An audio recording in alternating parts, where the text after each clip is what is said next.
अच्छा, तो alpha methyl dopa जो है वो सारा पाथवे कर लेता है, और ये जो है ना क्लोनिडीन की तरह काम करता है। ये अल्फ़ा 2 रिसेप्टर पे एक्ट करके नॉरएपिनेफ्रिन की रिलीज़ को जो है ना वो एनहांस करता है। तो ये जो है ना अल्फ़ा मिथाइल डोपा जो है ना ये सेम टू सेम नॉरएपिनेफ्रिन की रिलीज़ को जो है ना ये रुकवाता है अल्फ़ा मिथाइल डोपा।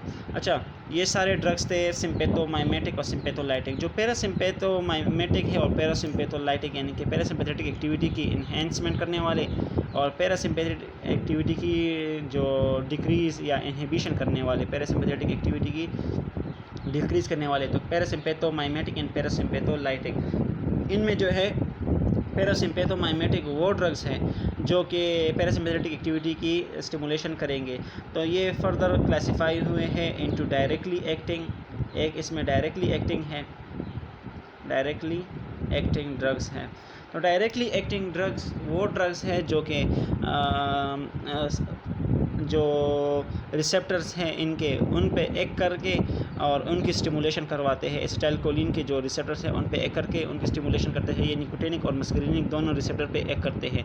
तो डायरेक्टली एक्टिंग ड्रग जो हैं वो सिंपली या तो निकोटिनिक रिसेप्टर पे एक्ट करेंगे या मस्करीनिक रिसेप्टर पे एक्ट करेंगे। लेकिन चूँकि निकोटिनिक रिसेप्टर के एज सच एगोनिस्ट मौजूद नहीं है तो मस्करीनिक के मौजूद है। इसमें फर्दर क्लासिफिकेशन हुई है, एक उसमें जो कोलिन ईस्टर ग्रुप उनमें मौजूद हो, एक वो एगोनिस्ट जिनमें कोलिन ईस्टर ग्रुप मौजूद हो, उन्हें हम क्या कहते हैं, कोलिन ईस्टर वाले।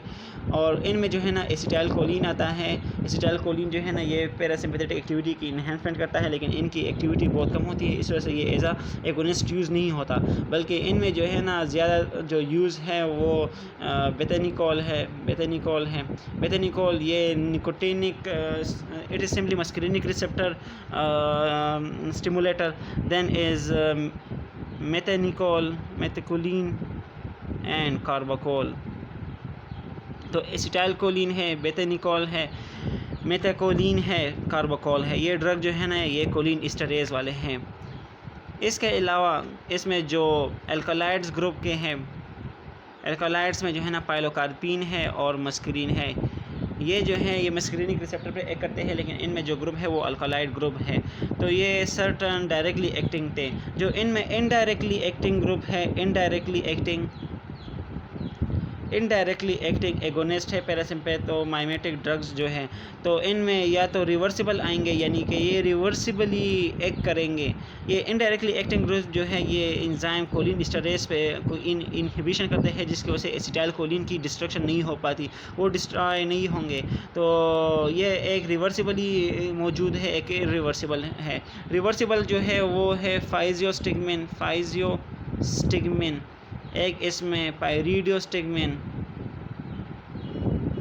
एक इसमें है नियोस्टिगमिन एंड एड्रोफोनियम। इसके अलावा जो इरिवर्सिबल ड्रग है, तो इरिवर्सिबल में क्या नाम है इसका, इकोथायोफेट। इकोथायोफेट क्या करेगा, इकोथायोफेट सिंपली ये जो है कोलिन ईस्टरेज एंजाइम की इरिवर्सिबली या परमानेंटली जो है ना ये इनहिबिशन करता है, जिसकी वजह से एसिटाइलकोलिन की डिस्ट्रक्शन नहीं हो पाती और वो रिसेप्टर पे ज़्यादा टाइम के लिए एक्ट करके उनकी एक्टिवेशन करवा देता है। जो पैरासिम्पैथेटिक एक्टिविटी या पैरासिम्पैथोलाइटिक ड्रग्स हैं उनकी एक्टिविटी को डिक्रीज़ करने वाले ड्रग्स हैं। तो ये इसमें जो है ना या तो ये निकोटिनिक होंगे या जो है ये मस्करीनिक होंगे। मस्करीनिक ड्रग जो है इसमें या नॉन सेलेक्टिव होते हैं, नॉन सेलेक्टिव यानी कि सारे मस्करीनिक रिसेप्टर पे एक्ट करेंगे M1 से लेकर M5 तक, और जो सेलेक्टिव है वो सेलेक्टिव रिसेप्टर्स पे एक्ट करेंगे। जो नॉन सेलेक्टिव है इसमें एट्रोपिन आता है, एट्रोपा बेलाडोना से ये एक्सट्रैक्ट होता है, और एक जो है ना वो स्कोपोलामीन। एट्रोपिन जो है ना इसके तो वेरियस इफेक्ट है, यानी कि ये प्यूपल की डायलेशन करता है, इसके अलावा स्वेटिंग को जो है ना रोकता है और लिक्रिमेशन, इन सब को जो है ना ये रोकता है।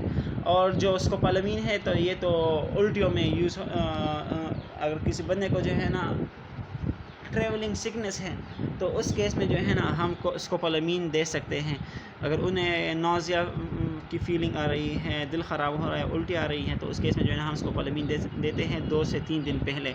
जो सेलेक्टिव ड्रग है, सेलेक्टिव में जो है ना या तो ये M1 सेलेक्टिव एंटागोनिस्ट होंगे या M3 होंगे।